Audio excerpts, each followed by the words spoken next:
Bismillahirrahmanirrahim. Assalamualaikum warahmatullahi wabarakatuh. Halo teman-teman semua, semangat pagi.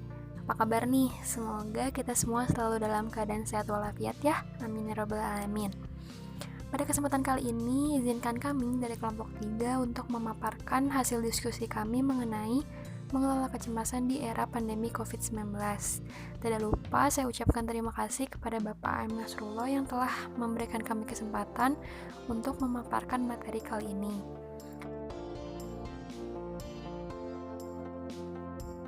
Baik, dalam pemaparan materi kali ini akan ada beberapa subbagian materi. Yang pertama, pengertian pendidikan karakter dan soft skill. Yang kedua, soft skill mengelola kecemasan. Yang ketiga, fungsi dan manfaat mengelola kecemasan di era pandemi COVID-19. Dan yang terakhir, cara mengelola kecemasan di era pandemi COVID-19. Untuk mempersingkat waktu, mari kita langsung masuk ke pemaparan materi yang pertama yang akan disampaikan oleh teman saya yang bernama Rejima Rahmah. Waktu dan tempat saya persilahkan. Pengertian pendidikan karakter dan soft skill. Karakter adalah watak seseorang atau akhlak yang diperoleh dari internalisasi dengan lingkungannya.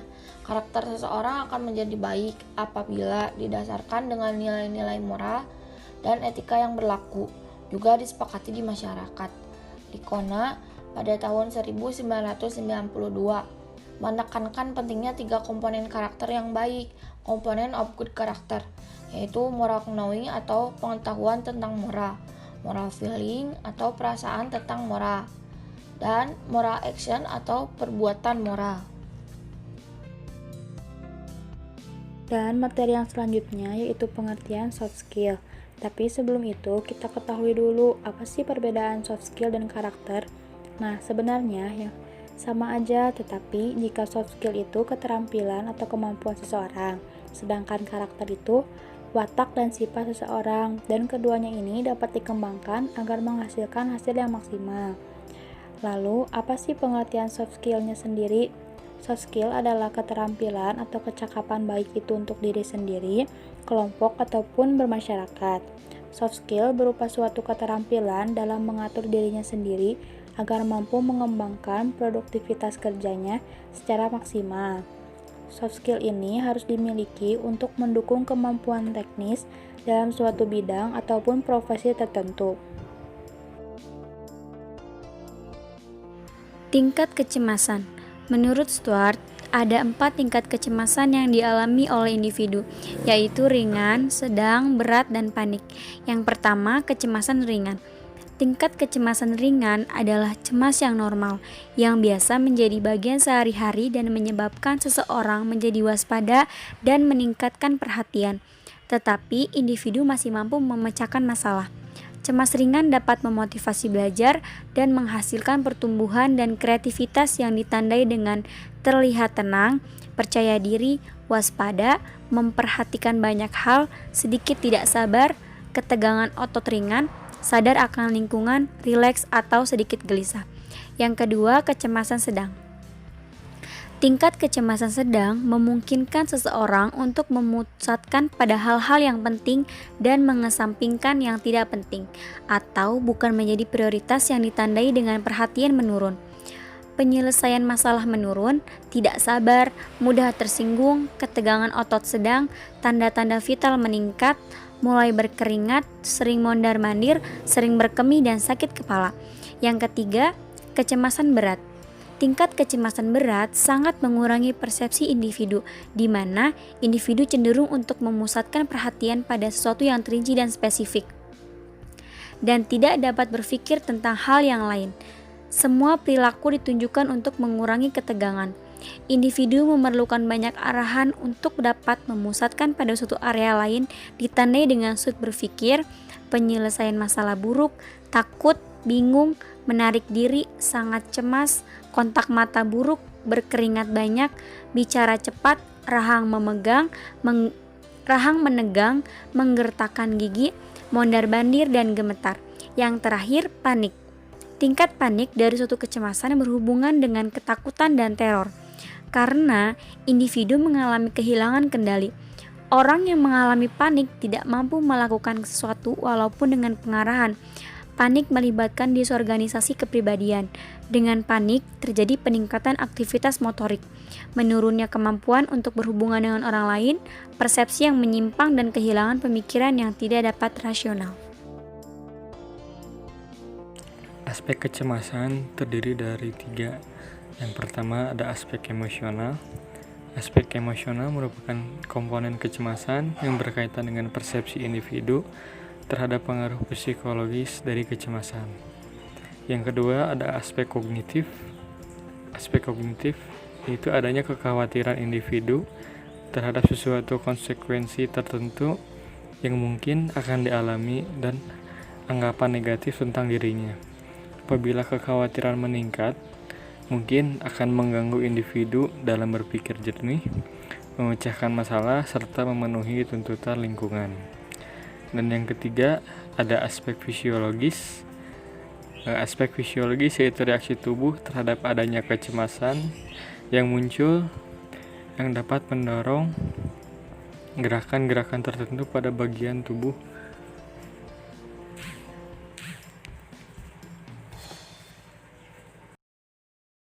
Gejala-gejala kecemasan.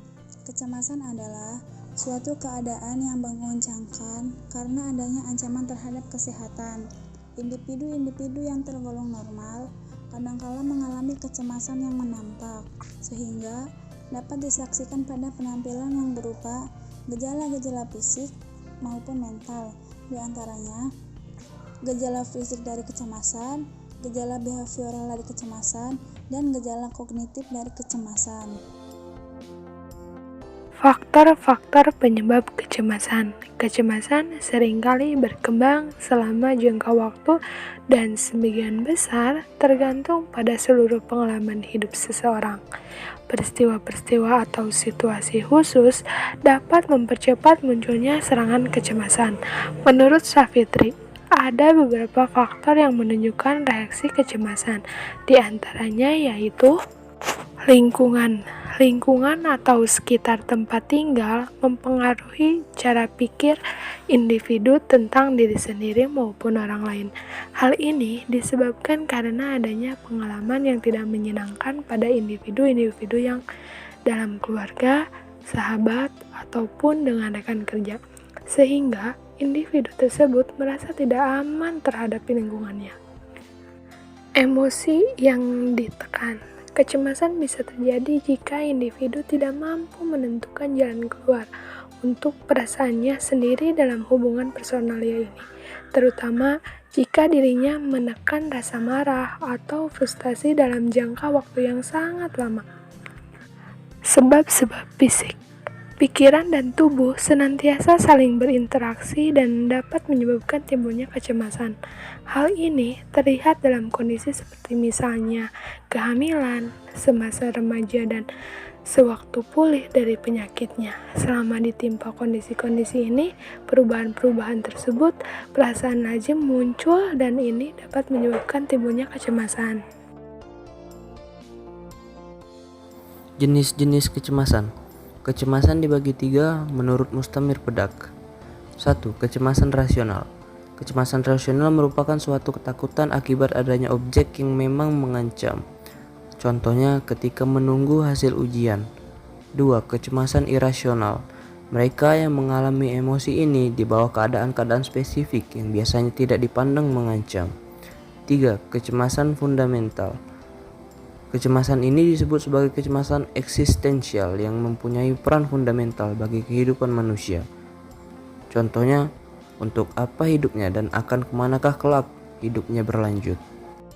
Sedangkan menurut Kartini Kartono, kecemasan dibagi 2 jenis, yaitu kecemasan ringan. Kecemasan ringan dibagi menjadi 2 kategori lagi, yaitu ringan sebentar dan ringan lama. Kecemasan ini dapat menjadi suatu tantangan bagi setiap orang untuk mengatasinya. Kecemasan ringan yang muncul sebentar adalah kecemasan yang wajar terjadi pada setiap orang akibat situasi-situasi yang mengancam. Sedangkan kecemasan ringan yang lama adalah kecemasan yang dapat diatasi tetapi tidak segera diatasi oleh suatu individu. Kecemasan berat. Kecemasan ini mempunyai akibat menghambat atau merugikan perkembangan kepribadian seseorang. Kecemasan ini dibagi menjadi dua, yaitu kecemasan berat yang sebentar dan lama. Kecemasan berat yang munculnya sebentar dapat menimbulkan traumatis pada individu jika menghadapi situasi yang sama dengan penyebab munculnya kecemasan. Sedangkan kecemasan berat yang lama akan merusak kepribadian individu tersebut. Yang selanjutnya ada dampak kecemasan. Yang pertama yaitu ada simptom suasana hati, yaitu individu yang mengalami kecemasan memiliki perasaan akan adanya hukuman dan bencana yang mengancam dari suatu sumber tertentu yang tidak diketahui. Yang kedua yaitu ada simptom kognitif, di mana itu tuh kecemasan dapat menyebabkan kekhawatiran dan kepribadian pada individu mengenai hal-hal yang tidak menyenangkan yang mungkin terjadi. Yang terakhir yaitu ada simptom motor, yaitu orang-orang yang mengalami kecemasan sering merasa tidak tenang, gugup, kegiatan motor menjadi tanpa arti dan tujuan. Selanjutnya, mengenai metode pengendalian kecemasan. Metode yang sangat dikenal dalam dunia psikologi klinis dan konseling adalah relaksasi. Orang yang mengembangkan pertama kali prosedur ini adalah Jacobson. Relaksasi adalah salah satu teknik dalam terapi perilaku yang dikembangkan agar mengurangi ketegangan dan kecemasan.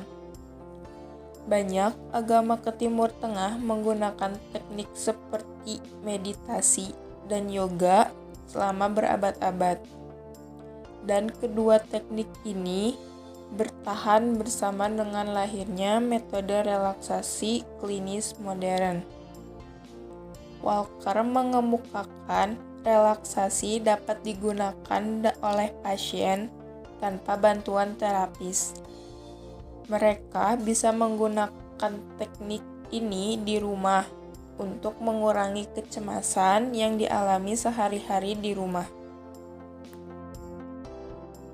Kecemasan di era pandemi COVID-19.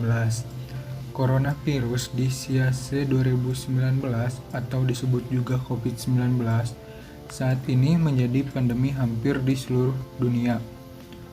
Wabah pandemi ini memiliki dampak negatif pada kesehatan fisik, fisiologis, individu, dan masyarakat. Dampak fisiologis selama pandemi diantaranya gangguan stres pasca trauma, kebingungan, kegelisahan, frustasi, ketakutan akan infeksi, insomnia, dan merasa tidak berdaya. Gejala-gejala yang timbul. 1. Proses terjadinya kecemasan dalam menghadapi pandemi COVID-19.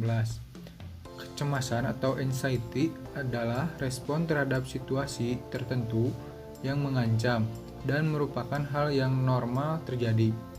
Pada orang-orang tertentu, respon dalam kecemasan melibatkan reaksi fisiologis sesaat seperti detak jantung menjadi lebih cepat, berkeringat, sakit kepala. Biasanya hal ini terjadi pada peristiwa tak terkendali. 2. Mengelola kecemasan. Dalam mengelola kecemasan adalah dengan menjaga kesehatan mental, yaitu dengan mengurangi menonton, membaca, atau mendengarkan berita yang membuat kecemasan meningkat. 3. Beradaptasi dengan kondisi COVID-19. Adaptasi merupakan kemampuan yang untuk menyesuaikan diri pada suatu tempat atau lingkungan yang baru. Dari materi yang telah kami pelajari, kami melakukan pengamatan kuesioner kepada masyarakat di luar sana. Dan dari hasil pengamatan kuesioner tersebut, terdapat 103 orang masyarakat yang mengisi kuesioner kami, yang terdiri dari 90 orang remaja dan 13 orang dewasa, yang dimana ada 18 laki-laki dan 85 orang perempuan. Dari hasil kuesioner tersebut, ternyata di luar sana masih banyak masyarakat yang belum mengetahui makna soft skill itu sendiri. Bisa dilihat dari diagram, hanya ada 51% masyarakat yang mengetahui apa makna dari soft skill itu sendiri, dan itu berdominan pada perempuan remaja. Walaupun di kuesioner pertama itu demikian, tapi setelah kami menyematkan opsi B yang mengisi tentang penjelasan apa itu soft skill sendiri ternyata dapat membantu pemahaman masyarakat untuk memahami apa itu soft skill, sehingga pada soal kuesioner selanjutnya kita dapat melihat masyarakat tetap bisa mengembangkan soft skill-nya selama pandemi ini. Hanya sekitar 14,4% saja yang belum bisa mengembangkan soft skill itu sendiri, yang dimana hal tersebut terjadi pada remaja laki-laki. Dan di diagram selanjutnya, ternyata memang benar sesuai materi yang telah kita pelajari bahwasanya sebagian orang itu sangat membutuhkan pemimpin, coach, atau pembina untuk membantu mengembangkan soft skill yang ada pada dirinya. Dan setelah sekian lama pandemi ini hadir di tengah masyarakat, ternyata masyarakat sudah semakin terbiasa dan dapat beradaptasi dengan situasi yang tidak normal dan sangat membahayakan ini. Walaupun masyarakat sudah mampu untuk beradaptasi, tapi ternyata gangguan psikologis pada masyarakat itu masih dirasakan. Salah satunya yaitu dapat kita lihat pada diagram selanjutnya, ada sekitar 32,7% dari masyarakat sangat merasakan cemas atau gelisah dengan kondisi pandemi COVID ini. Dan hal itu mayoritas dirasakan oleh perempuan dewasa. Dan yang menjadikan faktor kecemasan tersebut yaitu diantaranya ada 40,4% itu mengenai keuangan atau ekonomi dan 35,6% mengenai ketakutan tertular COVID-19 dan faktor-faktor lainnya. Selain itu, ternyata rasa takut masyarakat terhadap pandemi ini dapat kita lihat ada 76% dapat membuat masyarakat sangat cemas untuk berpergian keluar rumah. Secara otomatis, sebagai masyarakat yang pandai beradaptasi dengan keadaan, kita harus mampu mengembangkan soft skill kita walau hanya di dalam rumah saja. Dan sesuai dengan materi yang telah kami pelajari, ternyata tidak sedikit masyarakat, sekitar 62,5% itu sangat cemas dengan merasakan detak jantung semakin cepat dan pikiran menjadi campur aduk atau tidak konsen. Oleh karena itu, kita harus bisa mampu mengatur rasa cemas pada diri kita terhadap pandemi COVID-19 ini.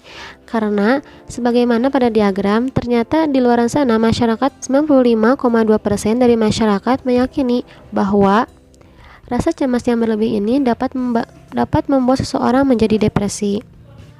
Dan alhamdulillah, dengan masyarakat mengetahui dampak yang buruk dari rasa cemas terhadap pandemi COVID-19 ini, ternyata 91,3% dari masyarakat yang mengisi kuesioner ini mampu untuk mengendalikan kecemasan dirinya masing-masing terhadap segala sesuatu yang berhubungan dengan pandemi COVID-19 ini. Di antaranya yaitu dengan cara meningkatkan soft skill yang ada pada dirinya masing-masing. Dari hasil pengamatan tersebut, dapat kita simpulkan bahwa di era pandemi COVID-19 ini ternyata mampu membuat masyarakat sangat cemas, dan rasa cemas tersebut mayoritas dikarenakan oleh faktor ekonomi dan takut tertular oleh COVID itu sendiri. Tapi walaupun demikian, dengan adanya pemahaman karakter dan soft skill yang ada pada masyarakat ini mampu membantu mengelola kecemasan yang ada pada dirinya masing-masing, sehingga masyarakat pun mampu untuk beradaptasi dengan fenomena pandemi COVID-19 ini. Baik, kesimpulan yang dapat kami ambil adalah kecemasan adalah sesuatu yang tidak dapat dihindari ketika berada pada kondisi penuh tekanan seperti di masa pandemi COVID-19 sekarang ini. Nah, salah satu kunci penting untuk mengelola kecemasan adalah pada penyeleksian informasi yang diterima. Informasi tersebut hendaklah berasal dari sumber yang terpercaya dan memiliki kredibilitas di bidangnya. Jika mulai merasa memiliki gejala gangguan mental ringan, langkah awal yang dapat diambil adalah meminta pertolongan pada lingkungan terdekat yang dipercaya. Namun, jika hal tersebut kurang berhasil, maka kita dapat meminta bantuan pihak yang kompeten seperti ahli kejiwaan atau psikologi. Baik, mungkin sekian yang dapat kami sampaikan pada pemaparan materi kali ini. Mohon maaf bila ada kata-kata yang kurang berkenan. Sebelum presentasi ini ditutup, saya akan membuka sesi tanya-jawab. Untuk teman-teman yang ingin bertanya atau menambahkan, silakan, waktu dan tempat saya persilahkan.